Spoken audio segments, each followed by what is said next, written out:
আন্তর্জাতিক কূটনীতির দাবা ছকে ফের নতুন চাল দিল পাকিস্তান। একদিকে আমেরিকার কাছ থেকে পাচ্ছে অত্যাধুনিক ক্ষেপণাস্ত্র, অন্যদিকে রাশিয়ার ইঞ্জিনে তৈরি হবে লড়াকু জেট। সৌদি আরবের সঙ্গে প্রতিরক্ষা চুক্তি সেরে ইসলামাবাদ যেন এবার একযোগে একাধিক ফ্রন্টে দিল্লির কপালে ভাঁজ ফেলেছে।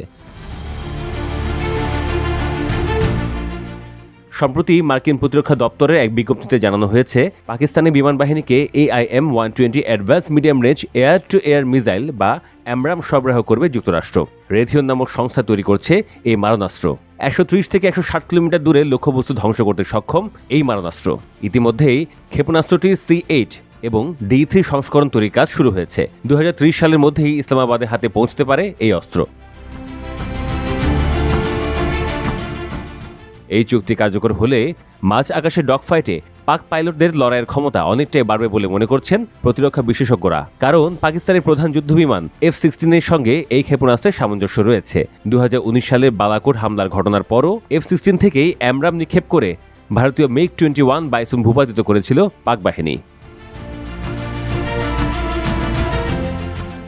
শুধু আমেরিকাই নয়, পাকিস্তানের সামরিক শক্তি বাড়াতে এগিয়ে এসেছে রাশিয়াও। মস্কোর কাছ থেকে RD-93MA নামের উন্নত মানের জেট ইঞ্জিন পাচ্ছে ইসলামাবাদ। এই ইঞ্জিন দিয়েই তৈরি হবে চীন পাক যৌথ প্রকল্পের নতুন যুদ্ধবিমান JF-17 থান্ডার ব্লক 3। 91 কিলো নিউটনের শক্তি সম্পন্ন এই ইঞ্জিন পাকিস্তানের বিমান বাহিনীকে নতুন গতি দিতে পারে বলেই মনে করা হচ্ছে, যদিও এর পরিষেবার সময় তুলনামূলকভাবে কম, মাত্র 2200 ঘন্টা।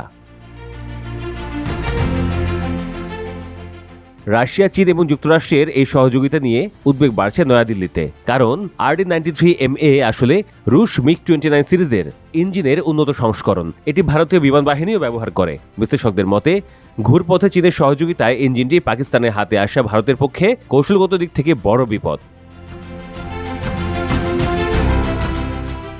এদিকে পশ্চিম এশিয়া কূটনীতিতেও নতুন পদক্ষেপ নিয়েছে ইসলামাবাদ। গত 17 সেপ্টেম্বর সৌদি আরবের সঙ্গে একটি পারস্পরিক প্রতিরক্ষা চুক্তি করেছে পাকিস্তান।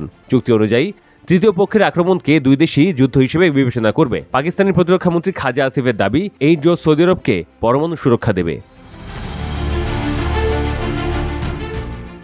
বিশ্লেষকদের মতে, এর মাধ্যমে ইসলামাবাদ ইসলামিক নেটো ধারণা তুলে ধরছে, যার ফলে ভারত থেকে উপসাগরীয় দেশগুলোকে দূরে সরানোর প্রচেষ্টা স্পষ্ট। যদিও রিয়াদ স্পষ্ট জানিয়েছে, নয়াদিল্লির সঙ্গে তাদের সম্পর্কে অবনতি ঘটবে না। ভারতের কূটনৈতিক মহল মনে করছে, আমেরিকা বা সৌদি কেউই স্থায়ীভাবে পাকিস্তানের পাশে থাকবে না। অতীতে অ্যামরাম সরবরাহের সময় ওয়াশিংটন ইসলামাবাদের উপর শর্ত আরোপ করেছিল। পেন্টাগন বলেছিল, ক্ষেপণাস্ত্রটি ভারতের বিরুদ্ধে ব্যবহার করা যাবে না। 2019 সালে সেই শর্ত ভঙ্গ করায় আর্থিক নিষেধাজ্ঞার মুখে পড়ে পাকিস্তান। তবে এরপরও ভারত নিশ্চিত হতে পারছে না।